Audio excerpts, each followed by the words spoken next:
Hey everyone, this is one part of a two-part Q&A video made possible by questions from the Discord community.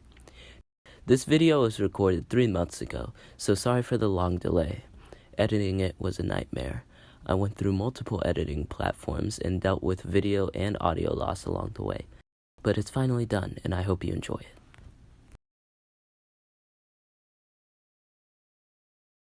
it. What do the devs and characters enjoy more, apple juice or orange juice?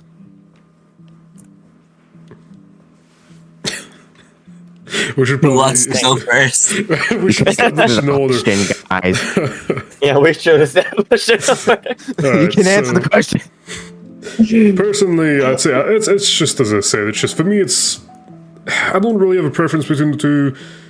I'm usually more apple juice, but at the end of the day, I'm a grape juice guy. So Apple juice is disgusting. Okay, OJ on okay, top. we're not. I feel like Anktate's wrong on this one. Yeah, Anktate's yeah, wrong. he's just wrong. I prefer orange juice, but apple juice is not disgusting, dog. I prefer orange juice, and apple juice is a bane on this planet. You're bane my existence. Not that bad. I mean, look, apple juice is like the vanilla. It's just so basic, but it's also good because it's basic, you know? Yeah. It's like the Hellpod optimization booster. Okay. Okay. It's evil. Alright. Next question. Yeah. It was mentioned in the devlog, but how many iterations have the team gone through? Were there that many large changes to ideas, existing designs, or were there evolutions on it? Like, for this specific dev team, I'd say like 2. But for Red Snow overall, I can't really count it. I'll have to go back and look. There were a lot of large changes to ideas. Like, originally zombies, when they would maul you, it would be based off of the amount of zombies surrounding you and not speed. That was a pretty big change in my opinion. I guess you can call that an evolution on it as well. I mean, it truly is, because back then, depending on the amount of zombies, was kind of just, you know, if you just kind of threw yourself in a group, you'd be kind of done for. But now, with the speed being what's causing the bite, it's actually more fair to the player. All right. How long was the development until now, and when did you get the idea to make a game / this game? Development's been going for 4 years now. Started all the way back in 2021. Citrus Popper here showed me this game called Please Donate. And he was like, hey, make a booth and get some Robux and stuff. And so I put like, donate to support an FPS game. Except I wasn't making an FPS game. I didn't know how to. And so that was the start of my game development journey. And I made the first iteration of Red Snow, which was called Ragnarok. Wasn't very good. But it paved the way for everything else. So it's an interesting start. What would Red Snow's update cycle look like? Not including patches, how frequent the game would deliver its updates. Would it be smaller yet consistent size updates? A large size update uploaded every few months, or something else entirely? To further add, would the game ever use content delivery systems like events or seasons? We don't really know yet. We would like to have at least like 1 map per update, and of course we'll have updates that build upon other mechanics and systems that we have in game. But it would most likely be smaller yet constant sized updates. And I would like to have events in the game, like for Halloween and stuff like that, but that can mess with the update cycle, especially because we're going to be adding on to the story for each update the game goes through. So it's something that we're thinking of further down the line. All right. Is the lore of Red Snow already definitive / written, or will it be developed with each passing update? The lore is all down. Not all of it is written down. There's still bits and chunks that aren't, but it's all in my head pretty much. So it's all established. Has developing games changed the way you interact with your family or friends?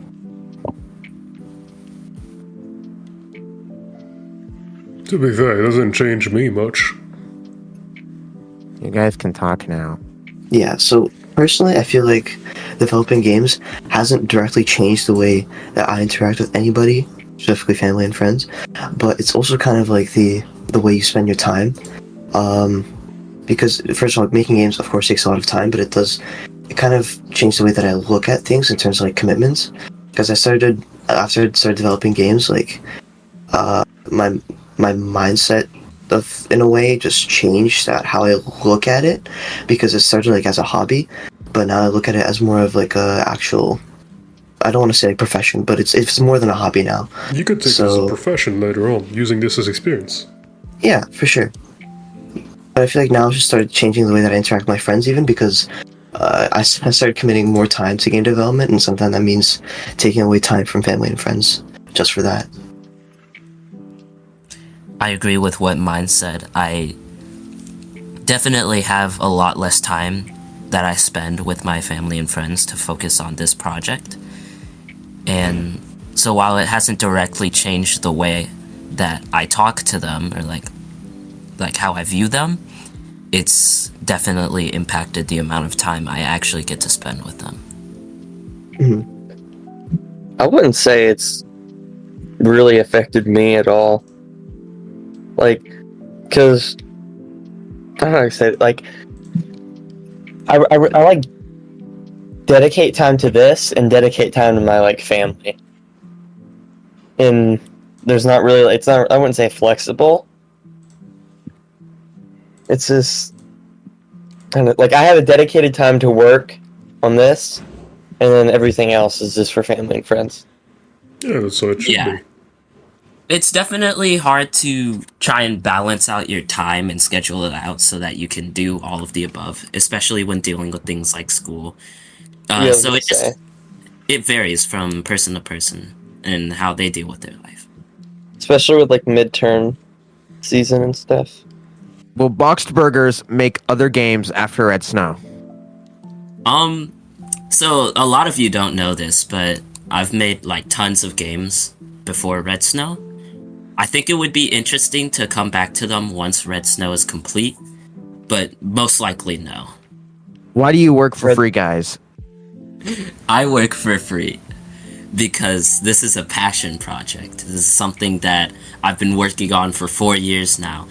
And even just seeing it like come out, seeing how popular it's been getting, it means so much to me. And the game's not even out yet. And so this is a passion project. This is my hobby. This is something for me to do and not just like rot away doing schoolwork and housework, you know? For my end, it's a bit more meaningful than, because currently as it stands, I'm probably the oldest one in the VC right now. I see this as a good opportunity to get experience for jobs later on. Things that we can translate later into a more professional life. This is a very good thing to use later in life as professional experience overall. And also it's just passion. Personally, I haven't been as long as everyone here, but I've fallen in love with the project and I want to see it shine as best it could. So I'm just going to do my best with helping. I was just going to say, it's passion. It's also because, well, me and Orbix came at the same time, and we joined after the trailer, yeah? Like the first trailer? Yeah. Yeah, okay. Because at that point, me and Orbix were just like working on side projects that we would drop after like a month, and we just wanted something concrete to work on, and then it later on turned into, I really like this project, I want to stay on this project. So passion, yeah. So the reason why I work for free, I know it's gonna be a little bit repetitive, but it's also kind of like the passion part of it. Because even though there's absolutely no reason for like monetarily wise, it's also just the idea of like working on something and like seeing it build up. Especially because like I decided to join after the first trailer, and so seeing like what it started from, development wise to like what it is now. Not even like even the concept of the game, but like the technical part of it, like how it's been growing. That's really motivating me to stay. All right. How did you even make this game without spending any money?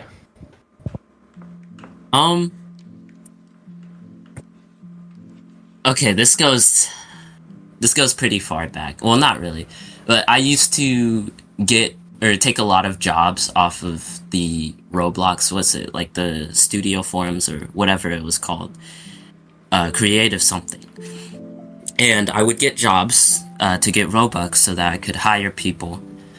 And then I made this, a forum in a Guts and Black Powder server, and it blew up. And I was like, do I even need this? So I made that trailer because it's what the people voted for. And after the trailer came out, and I was like, I'm a solo developer, people asked me, like, hey, can I join your project? Let me do this. I can work for free. So yeah. Gotta just believing in the project, and that's what brings everyone together. We want to make a mark on history and just make a good-ass game. I don't want to brag, but first person after the trailer. You weren't. Dreamer was. Dreamer Okay, was okay, first. okay. Oh. First person I perceived after. We don't Ooh, talk about I'm that. sorry. That's a Fortnite OT pal. Yeah. Why did you pick the name Red Snow? So, a lot of you guys know this, but the game used to be called Ragnarok 2. And that game was a little bit more Left 4 Dead orientated. So each map was like a different campaign pretty much. And they all had, instead of having city names, they had like their own name. So there's like Below Zero, Cold Steel, Flood Town, Rigor Mormon, Gear Run, and then the last campaign was called Red Snow. And it was around, like, I want to say last summer, maybe? I was like, Ragnarok 2 is not going to fit. It doesn't fit the lore of the game. In my opinion, the name doesn't sound very good. And so I was trying to figure out, hey, how can I name this game and, like, make it sound better? Make it orientate the story a little more. And I was looking at all of the campaign names, and it was down between Red Snow, Below Zero, and Cold Steel. And I had asked Dreg and Citrus Popper what they thought, and that deviated. We created a lot of names, and then I say like a week later, I just decided this is taking too long, so I'm gonna go with Red Snow. It's a good sounding name. I think it fits. So, how does the zombie live? They aren't undead, so logically a living being needs water and nutrients. So what do they eat? Like, I'm pretty sure they don't eat human meat, but try to infect them. They eat pretty much everything. They'll get into humans, animals, like livestock, pets. They'll eat dead grass, vegetables. Like, they'll try to eat canned stuff if they can figure out how. Packaged food. They eat the snow for hydration, and they vomit on it as well. I can't explain why yet, but they eat a lot of stuff, and I know logically it wouldn't make much sense, but it's what happens. It would make more sense as you unveil how the virus actually works and stuff. It's probably how it's gonna Yeah, go. it's kind of a shame that we have to keep some things under wraps.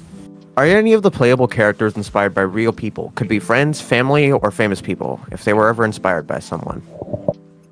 Yeah. A lot of the playable characters have a chunk of me inside of them, you know, because I wrote the characters, so it's all coming from me.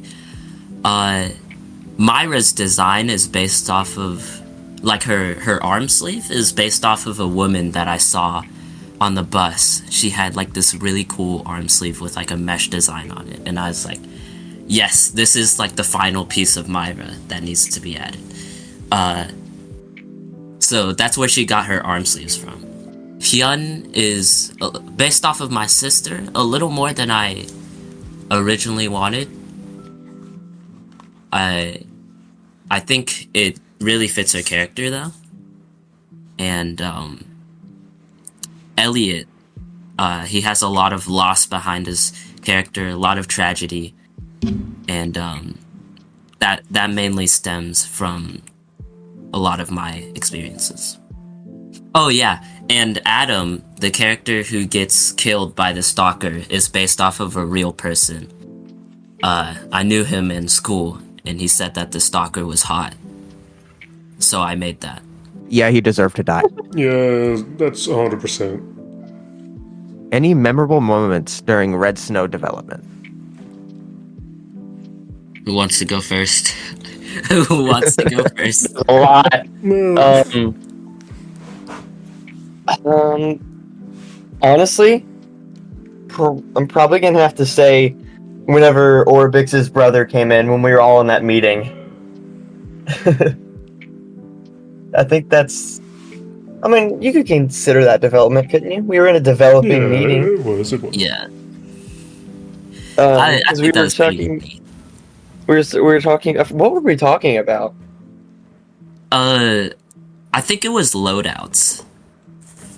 It was something related to that, and Orbix's brother just came in and started screaming before Orbix muted, and we were sitting there laughing for a solid few minutes.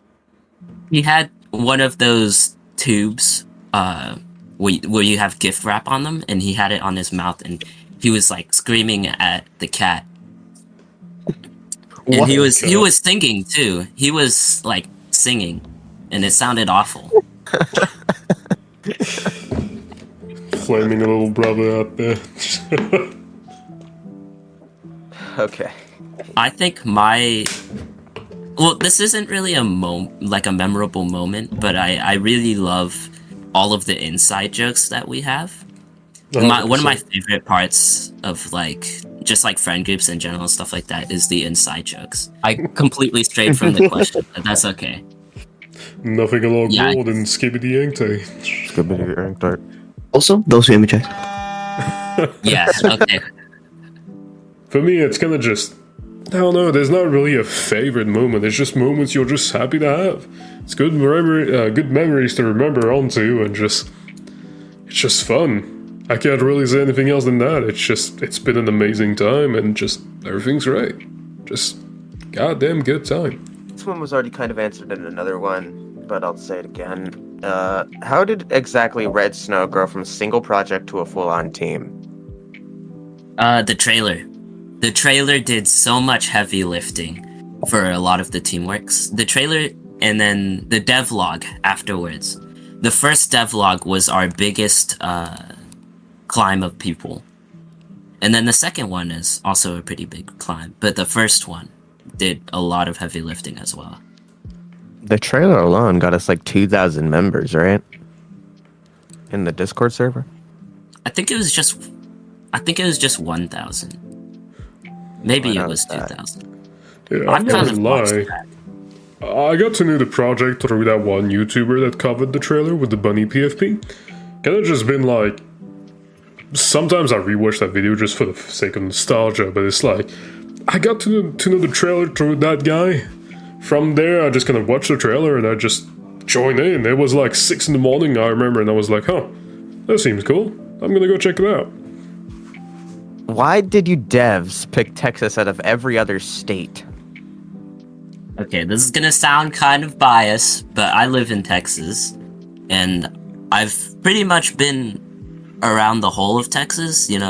I haven't really been to the Panhandle or too much of the West, but I know a lot about Texas. That's one reason, but the biggest reason is the amount of architectural and cultural difference there is. Every place in Texas, it feels unique to that city, and I felt we could portray it really well in Red Snow. Especially fitting the story of Red Snow. This is not a natural occurrence, and it makes people think a lot more about the snow and what's going on. So everyone's asking questions about how the hell is it snowing in Texas, but that's part of the fun. Yeah, it's just extra fun in Texas. Yep. Alright. This one shouldn't take too long to answer. If I donate, where would my Robux go? All of your Robux goes back into the game, whether that be through paying developers or uploading Roblox assets. It all goes back into the game. Don't be fearful of where your Robux would go.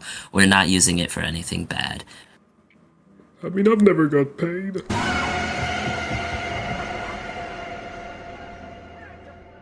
I don't think we're gonna get paid, and I think we're all fine with it though. How much hope for Red Snow? Will it be a runaway success? Hold on, Say it Lolo, again, say we're it going again. again. How much hope for Red Snow? Will it be a runaway success? Dude. When I edit this, they'll have no idea why we're laughing. Try to get a serious one in. Yeah. Anyways, no, I say we keep How that much in. We hope? keep that in. All right. All right. They're just talking about like how much players do you think it's gonna have concurrently and stuff like that.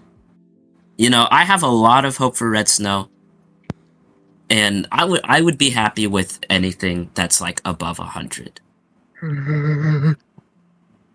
Personally, I'm happy with whatever. As long as we have a good community and people are actually just playing with one another, then all's good. Yeah, I think we've talked about this before, like together.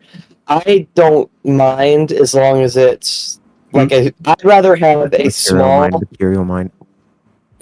I'd rather have a small community that I don't know how to explain. I'd rather have a small, good community than a big bad community. Does that make sense? 100%. Yeah, but there's yeah.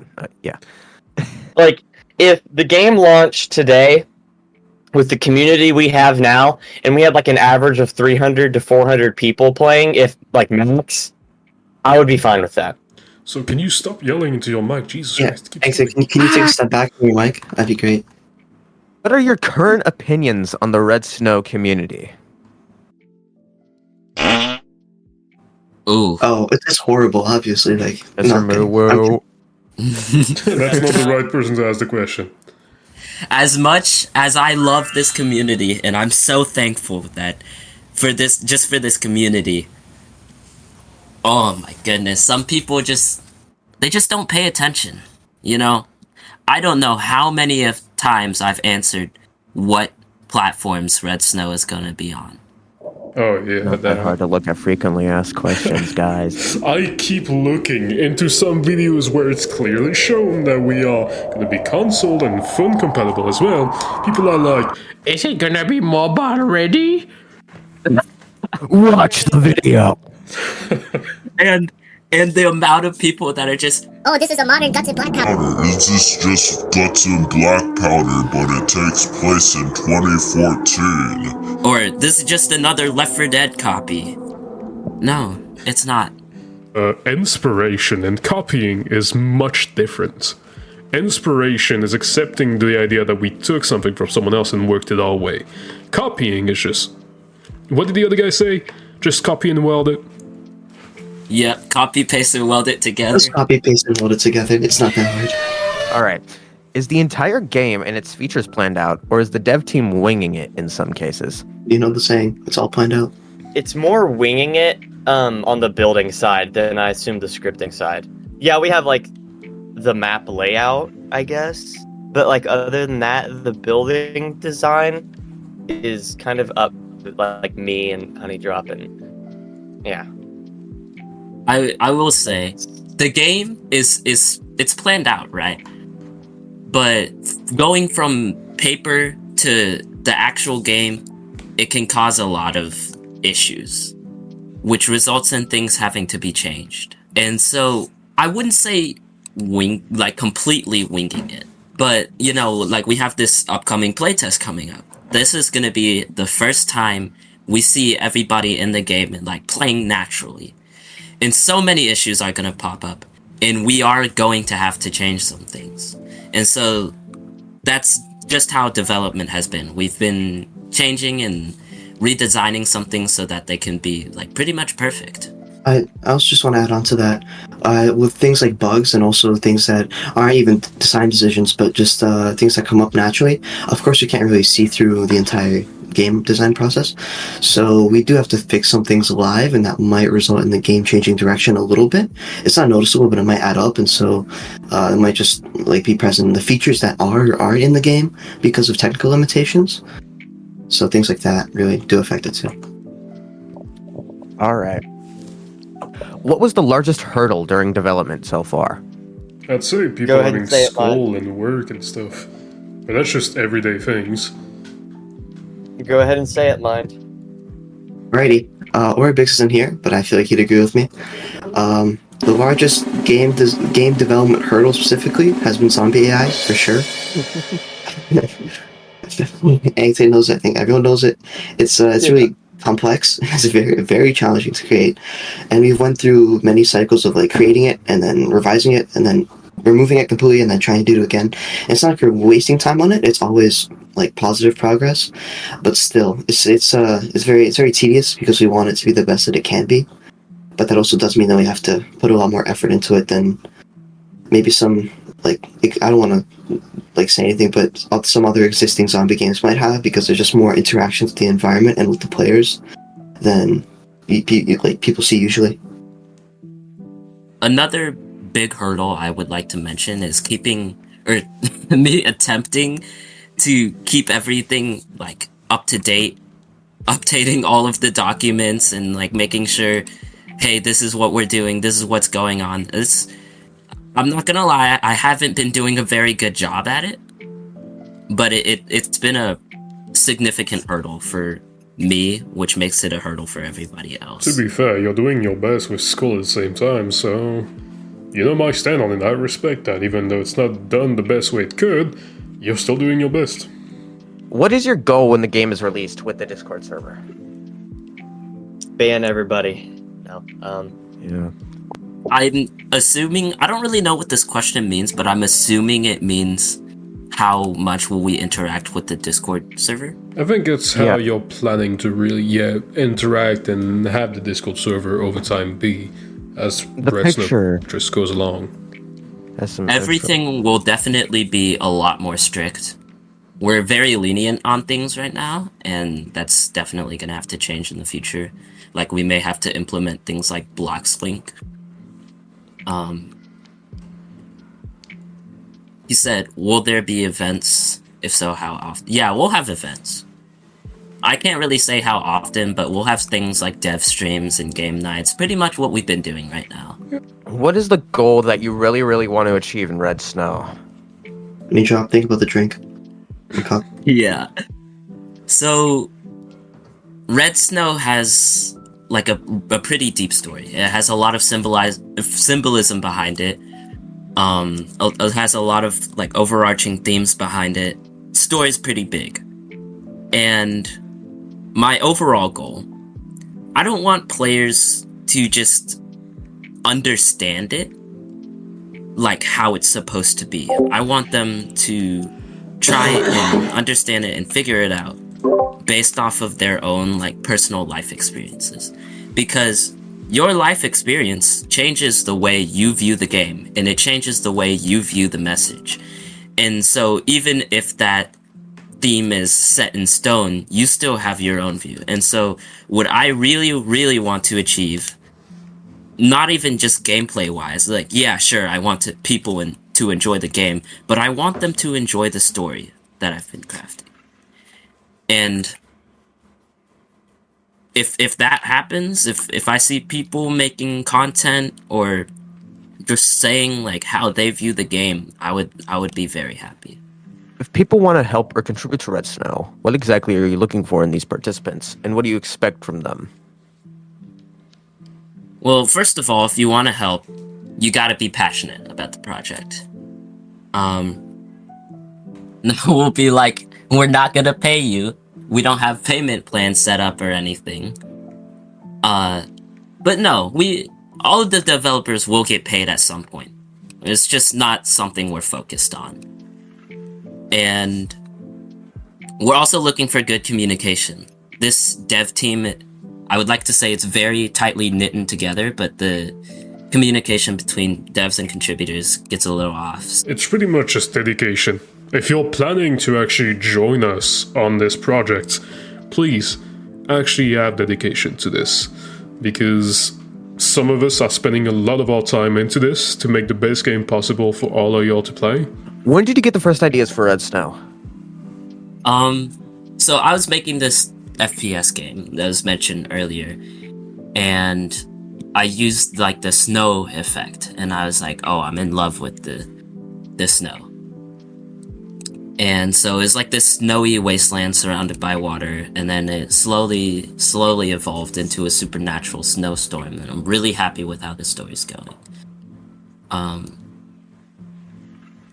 I think the first like big inspiration was Call of Duty Zombies. I played that a lot with Citrus, and I really liked that. And then you'd be like, oh, it's like a generic Roblox COD zombie game, and like, yeah, that's pretty much what it was.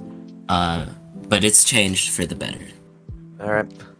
How much time do you work on Red Snow a day, and where do you get ideas to create the buildings?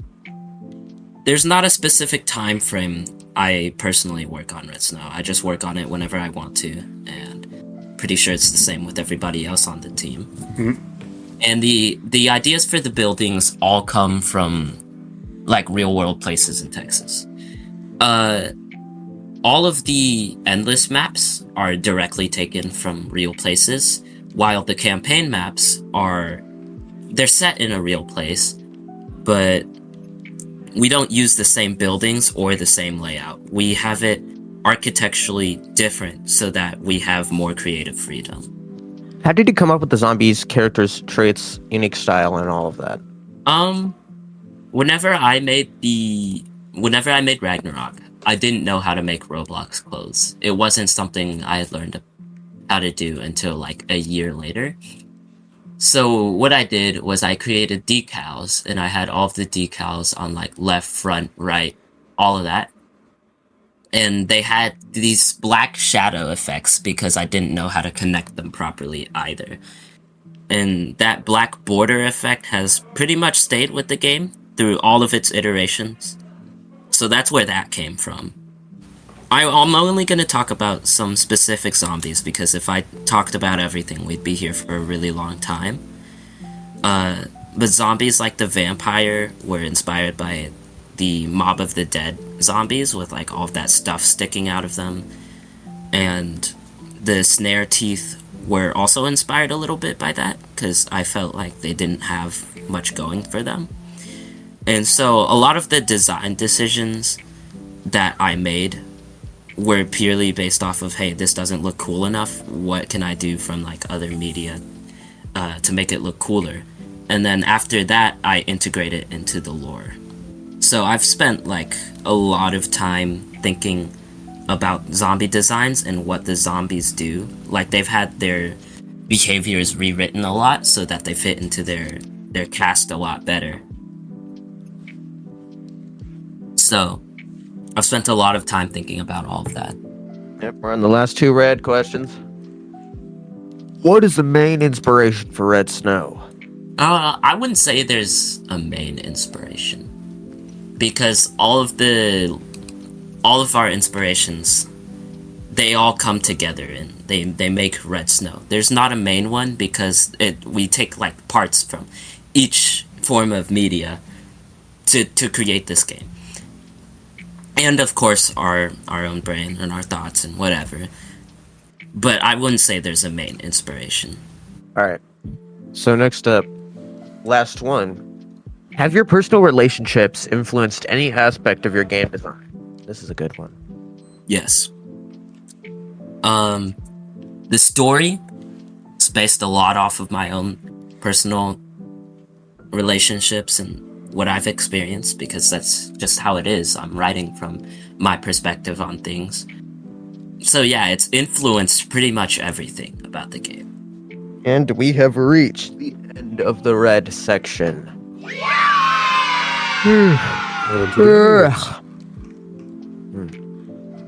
Alright. Blue. Alright. I'm gonna get a cup of coffee. I'll be right back. Okay. Bro's a caffeine addict.